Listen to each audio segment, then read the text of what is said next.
Parang gas-gas yung caliper ko nito. Caliper mo nga. Ay, tumutunog.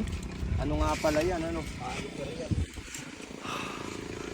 Puro putik yung dinaan.